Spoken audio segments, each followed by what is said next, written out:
Why don't plumbers play hide and seek? Because good luck hiding when the tap's running. Speaking of plumbers, there's this story about a plumber named Joe. Now, Joe was a man of few words but many pipes. He'd been in the plumbing business for 20 years and he'd seen it all. From the goldfish that took a wrong turn to the diamond ring that went on an unexpected journey, Joe was the man to call when things went down the drain, quite literally.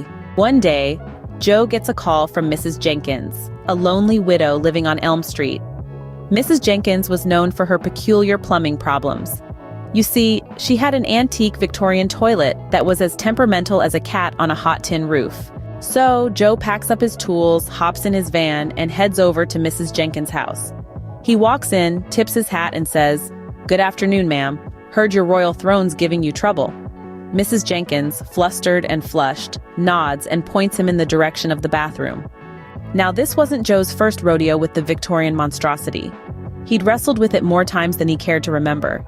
He rolls up his sleeves, takes a deep breath, and dives into the belly of the beast.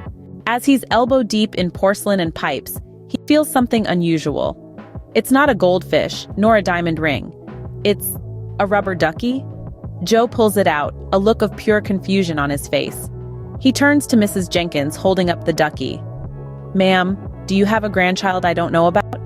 Mrs. Jenkins, mortified, grabs the ducky from Joe.